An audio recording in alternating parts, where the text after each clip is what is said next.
2023 के ही शुरुआत से उत्तराखंड के हल्द्वानी के आसपास के गांवों में एक सपेरा घुमा करता था। ये सपेरा घर घर जाकर पैसे मांगा करता था क्योंकि सपेरा बहुत ज़्यादा गरीब था। साथ के साथ ये लोगों को सांप दिखाकर कर्तव्य दिखाया करता था। इनफैक्ट ये लोगों के घरों के सांप पकड़ने का काम भी करता था।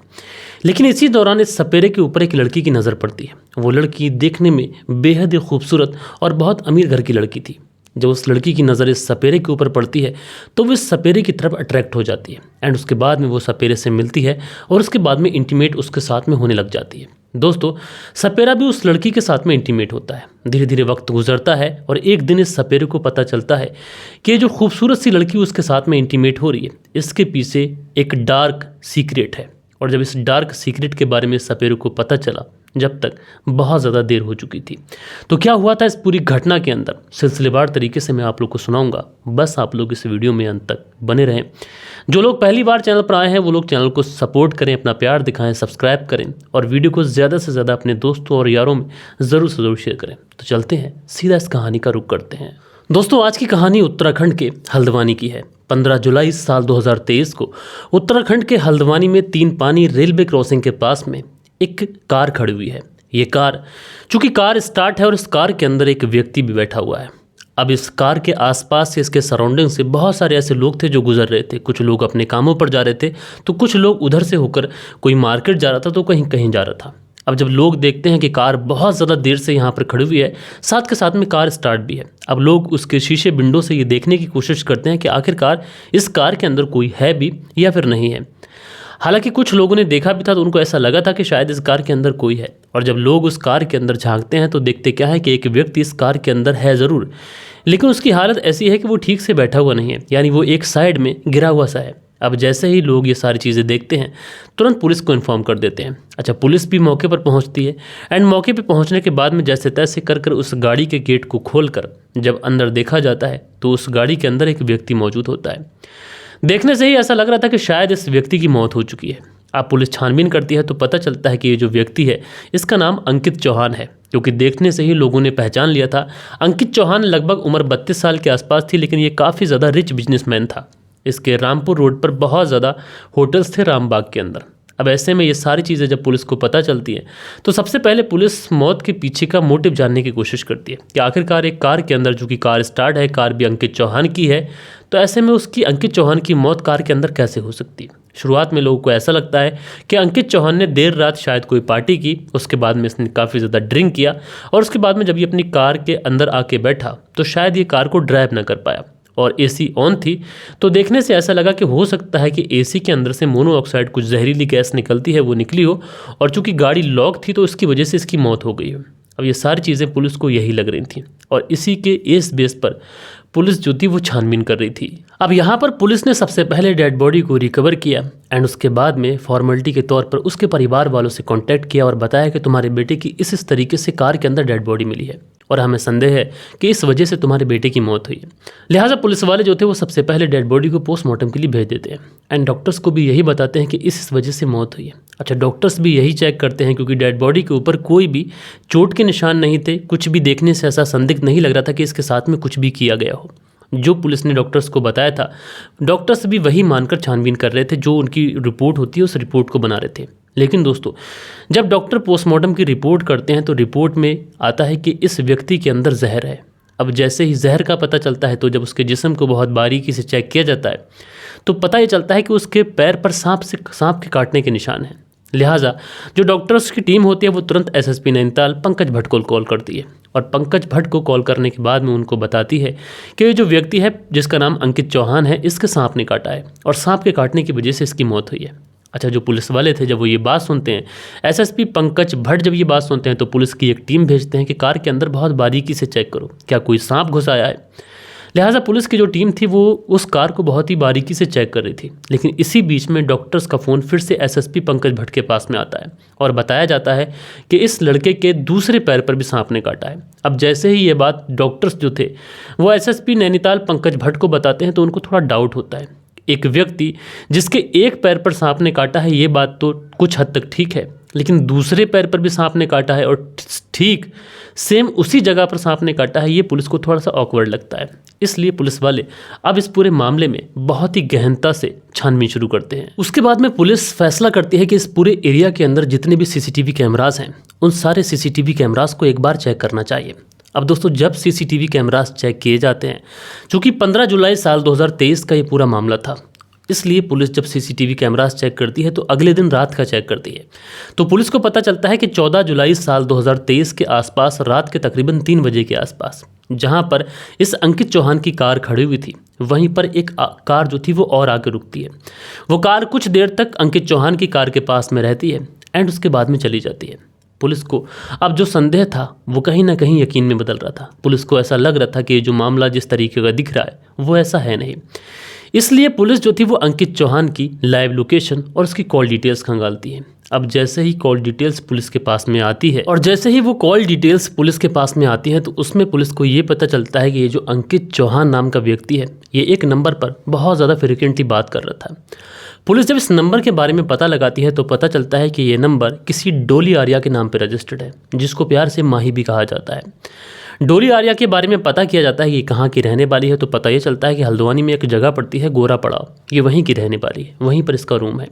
साथ के साथ जो अंकित चौहान की लास्ट लोकेशन भी पुलिस के पास पहुंचती है तो पुलिस को ये पता चलता है कि कल रात की जो लास्ट लोकेशन है अंकित चौहान की, ये भी गोरा पड़ाव की थी। इसलिए पुलिस को अब इस जो डोली आर्या थी इसके ऊपर शक हो जाता है। लिहाजा पुलिस जो थी वो डोली आर्या के उस निवास पर पहुंचती है जहां पर डोली आर्या रहा करती थी। लेकिन जो पुलिस वहां पर पहुंचती है तो डोली का वहां पर कुछ पता नहीं होता है। दूसरी तरफ जो अंकित चौहान की बहन थी उसने भी डोली आर्या के खिलाफ एक केस फाइल किया था कि उसके भाई की जो मौत हुई है उसके अंदर कहीं ना कहीं डोली आर्या का इन्वॉल्वमेंट ज़रूर है। इसलिए पुलिस को अब जो तलाश थी वो डोली की थी, क्योंकि डोली ही इस पूरे केस का पर्दाफाश करती थी। इसलिए पुलिस अब डोली की छानबीन में लग जाती है। लेकिन पुलिस डोली आर्या को ढूंढे तो ढूंढे कैसे, क्योंकि डोली आर्या का जो मोबाइल नंबर था वो भी बंद था, उसकी लास्ट लोकेशन भी यहीं की बता रही थी।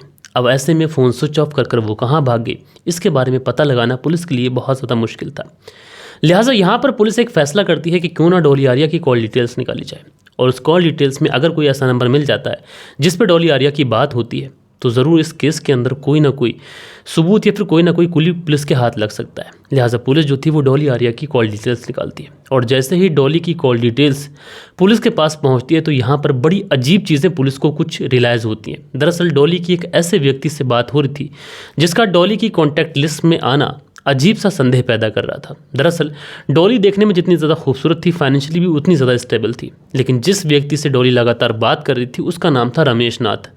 जब रमेश नाथ था उसकी जब सारी डिटेल्स निकाली जाती है तो पता चलता है कि रमेश नाथ बहुत ही गरीब किस्म का व्यक्ति है, और साथ के साथ वो सपेरा है और लोगों के घर घर जाकर वो पैसे मांगता है और सांप दिखाकर करतब दिखाता है। ऐसे में एक सपेरे का डोली आर्या की कॉन्टैक्ट लिस्ट में होना ये कहीं ना कहीं पुलिस के लिए एक ऐसा था कि जैसे इस केस के अंदर कुछ बड़ा खुलासा होने वाला है। लिहाजा पुलिस जो थी अब रमेश नाथ की तलाश शुरू कर देती है।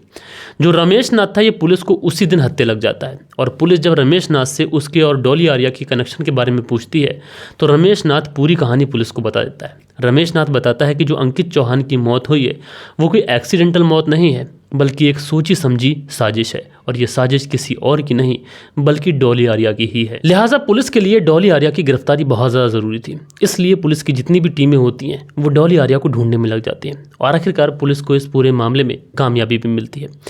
23 जुलाई साल 2023 को डोली आर्या को गिरफ्तार कर लिया जाता है। गिरफ्तार करने के बाद में पुलिस थाने लाया जाता है, और जब डोली आर्या से सख्ती से पूछताछ की जाती है तो डोली आर्या एक ऐसी प्लानिंग से पर्दा उठाती है कि जैसे सुनने के बाद में पुलिस वाले भी अपना माथा पकड़ लेते हैं। कत्ल करने के लिए जो मेथड डोली आर्या ने यूज़ किया था उसको जब आप लोग सुनेंगे तो आप लोग का दिल दहल जाएगा, आप लोग का कलेजा कांप जाएगा।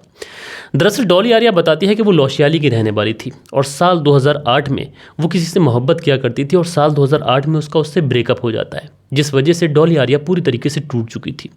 इसी दौरान डोली की मुलाकात एक ऐसी महिला से होती है जो लड़कियां सप्लाई करने का काम किया करती थी। अब डोली भी उसके टच में आ जाती है, तो डोली भी इस काम में इन्वॉल्व हो चुकी थी। डोली जाती, किसी के साथ इंटीमेट होती, उसके बदले में उसे पैसे मिलते। डॉली का जो परिवार था ये बेहद ही गरीब परिवार था, लेकिन धीरे धीरे जब डॉली इस काम में इन्वॉल्व हो चुकी थी तो डॉली के पास में अब बहुत अच्छे पैसे आ चुके थे। इसलिए डॉली अब लोशियाली से निकलती है और उसके बाद में ये गोरा पड़ा पहुंच जाती है और वहीं पर शिफ्ट हो जाती है। और इस दौरान डॉली अपने पुराने प्रोफेशन में भी थी, साथ के साथ एक लड़के के साथ में रिलेशनशिप में भी थी जिसका नाम था दीप। दीप जानता था कि डॉली किस तरीके का काम करती है, लेकिन दीप को इस बात से कोई भी परहेज नहीं था, बल्कि उल्टा वो इस डॉली के साथ में लाइफ को एंजॉय किया करता था। वो उसके साथ में रिलेशनशिप में था, ये जानते हुए भी कि डॉली किस प्रोफेशन में क्या काम करती है। लेकिन इसी बीच में डॉली की मुलाकात हो जाती है अंकित चौहान से। दरअसल अंकित चौहान उन दिनों अपनी एक कार सेल कर रहा था, और जब ये अपनी कार सेल कर रहा था तो उसी दौरान डॉली को एक कार चाहिए थी। अब डॉली की मुलाकात कार को सेल एंड बाय करने के चक्कर में अंकित चौहान से हो जाती है। उसके बाद में जब इन दोनों की मुलाकात होती है, एक दूसरे से फ्रीगंडी ये लोग मिलना शुरू कर देते हैं। उसके बाद में जो अंकित चौहान था ये डॉली के साथ में रिलेशनशिप में आ जाता है। अंकित चौहान को भी बहुत अच्छे से पता था कि डॉली किस तरीके का काम करती है, लेकिन उसके बावजूद भी जो अंकित चौहान था ये डॉली से शादी करना चाहता था, क्योंकि अंकित चौहान जब डॉली आर्या के साथ में मोहब्बत में पड़ जाता है तो फिर उसके ऊपर वो रोक टोक चालू करता है। और जब वो उसके ऊपर रोक टोक चालू करता है तो ये बातें कहीं ना कहीं डॉली आर्या को नापसंद होती हैं, क्योंकि डॉली आर्या जो थी ये आज़ाद ख्यालों की लड़की थी और ये हमेशा आज़ाद ही घूमना चाहती थी और अपनी ज़िंदगी में किसी भी तरीके की कोई भी बंदिश, कोई भी बाउंडेशन नहीं चाहती थी। और जब बार बार अंकित उसके ऊपर प्रतिबंध लगाता है कि तुम्हें ऐसे नहीं करना है, उससे नहीं मिलना है, क्योंकि अंकित ऑलरेडी जानता था कि इस जो लड़की डॉली आर्या मैंने आपको बताया इसकी ज़िंदगी में एक दीप नाम का लड़का है, इसलिए अंकित उससे भी मिलने में रोका करता था। और यही सारी चीज़ों की वजह से जो डॉली आर्या थी इसने अंकित के कत्ल की प्लानिंग करी। लेकिन कत्ल भी ऐसा होना चाहिए था कि इनको किसी भी तरीके से कोई परेशानी ना हो, इसलिए इस डॉली आर्या ने पहले एक रमेश नाम के जो सपेरा था उससे दोस्ती की। दोस्ती करने के बाद में उसे 10,000 रुपये का ऑफर दिया कि सांप से डसवा कर एक व्यक्ति को मारना है। उसके बाद में उस व्यक्ति ने इनकार कर दिया। उसके बाद में इस डॉली आर्या ने उसे अपने प्रेम के जाल में फंसाया और 7 से 8 महीने तक उसके साथ में इंटीमेट हुई। और जब वो इंटीमेट उसके साथ में हुई तो आखिरकार जो रमेश नाथ था सपेरा, वो उसके साथ में जब इंटीमेट हुआ तो उसने उसका हर कहा माना। उसके बाद में 8 जुलाई साल 2023 को कत्ल की प्लानिंग की गई, जिसमें इस डॉली आर्या के नौकर और नौकरानी, साथ के साथ दीप और उसका वो सपेरा दोस्त जो नया नया उसका बॉयफ्रेंड बना था।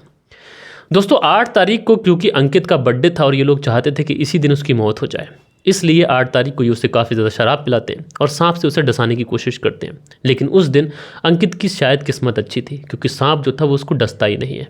उस दिन तो अंकित चला जाता है। लेकिन फिर दोस्तों उसके बाद में ये लोग 14 जुलाई साल 2023 वाले दिन एक पार्टी रखती है ये डॉली आर्या, और उसमें अंकित को बुलाती है। पहले तो काफ़ी ज़्यादा शराब पिलाती है और उसके बाद में सांप से उसे एक पैर पे डसाया जाता है। लेकिन उसके बावजूद भी डॉली को ऐसा लगता है कि सांप के डसने की वजह से शायद अंकित की मौत ना हो, लिहाजा फिर से उसके दूसरे पाँव पे डसाया जाता है। और यहीं पर इसकी सबसे बड़ी मिस्टेक हुई थी और इसी वजह से ये जो पूरा केस था ये पुलिस के सामने खुल के सामने आ गया। बहरहाल दोस्तों आप लोगों ने देखा कि इस कहानी के अंदर एक महिला कितनी ज़्यादा शातिर तरीके से उसने कत्ल किया, और ऐसे उसने कत्ल किया कि लोग हैरान थे, परेशान थे, और लोग यही कह रहे थे कि आखिरकार कोई किसी से पीछा छुड़ाने के लिए किस हद तक गिर सकता है। बहरहाल कहानी के बारे में आप लोग क्या सोचते हैं अपनी राय नीचे कमेंट्स बॉक्स में बताइएगा। बाकी दोस्तों मिलता हूँ कल के दिन किसी और स्टोरी के साथ में। जब तक के लिए अपना ख्याल रखें, देश का ख्याल रखें, परिवार के रिश्तों की अहमियत को समझें। जय हिंद, जय भारत।